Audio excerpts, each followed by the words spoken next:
Lorsque répondant à ses accusateurs, Étienne évoque devant eux la figure de Moïse, parmi plusieurs autres, il dit Moïse était beau aux yeux de Dieu, acte 7, 20.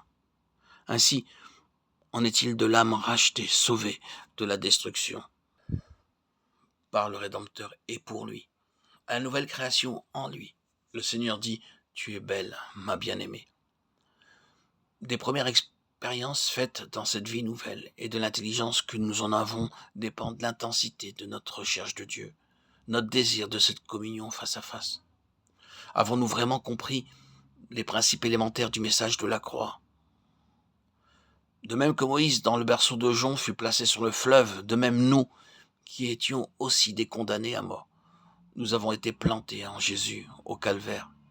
Désormais, nous devons donc nous considérer sous l'angle où Dieu nous voit, c'est-à-dire comme plantés en Christ et crucifiés avec lui, rachetés de la destruction, transportés dans l'arche Christ.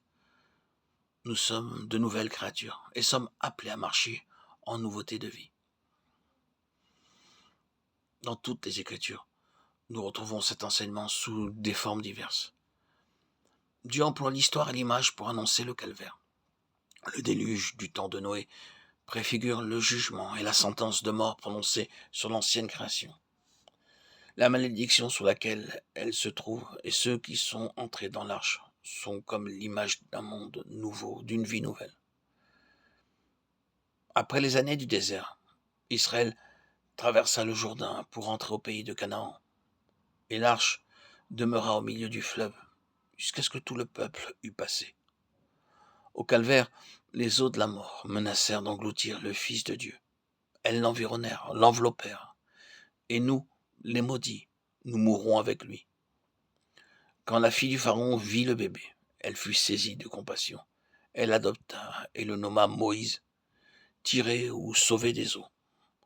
Et ce fait initial devient comme la caractéristique de la vie de celui que Dieu a choisi.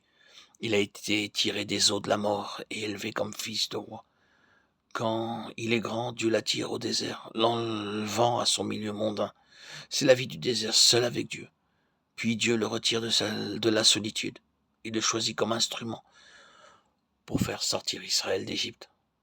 Enfin, Moïse est appelé hors du camp, sur la montagne de Dieu, et par la suite attiré hors du monde, jusque dans le sein même de Dieu. Pour un peu de temps, Moïse avait été rendu à son foyer et à ses gardiens naturels. Il en va de même pour nous. De mort que nous étions, nous vivons et sommes devenus les enfants de Dieu. Mais pour quelque temps, Dieu nous laisse à l'ancien milieu, car nous sommes encore des bébés et l'appel à le servir n'a pas encore retenti pour nous. Il faut des années de discipline pour préparer les héritiers de Dieu. Le Père attend que ses bébés soient sevrés et puissent être séparés des choses considérées comme nécessaires au premier âge. C'est moi qui guidais les pas d'Éphraïm, le soutenant par les bras, Osée 11.3. Au moment que le Père a décidé dans sa grande sollicitude, l'âme est sevrée et doit apprendre à se diriger seule. Ceci peut provoquer bien des larmes. Puis, comme un enfant affligé, le disciple décide de s'en remettre pour toute chose à la volonté divine. Et il dit avec le psalmiste, « N'ai-je pas soumis et fait taire mon âme, comme un enfant sevré fait avec sa mère? Mon âme est en moi, comme un enfant sevré. » Psaume 131, 2. Et quand l'enfant eut grandi, elle l'amena à la fille du Pharaon qui l'adopta pour son fils. Exode 10. Moïse est enlevé aux soins de sa mère et remis aux mains d'une étrangère, qui l'élève comme son fils. Et il demeure près de 40 ans à la cour de Pharaon. Pendant ce temps, il fut instruit dans toute la sagesse des Égyptiens, et il devint puissant en parole et en œuvre. Actes 7, 22.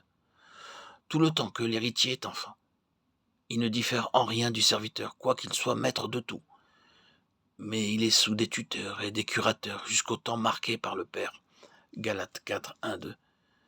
Bien des enfants de Dieu s'irritent, s'impatientent durant les longues années de préparation dont ils ignorent le but. Les longues années d'instruction dont toute la sagesse des Égyptiens les fatigue. Il leur tarde de se jeter dans une œuvre au service du Seigneur. Mais le divin modèle, le Fils, n'attendit-il pas 30 ans dans le village de Nazareth avant d'aller de l'avant pour une courte carrière de 3 ans? que ceux qui sont encore sous des tuteurs et des curateurs apprennent à attendre le moment que Dieu choisira et à se reposer sur sa volonté. Les circonstances qu'il permet ont pour but de préparer pour la carrière que, dans sa grâce, il a choisie pour son enfant.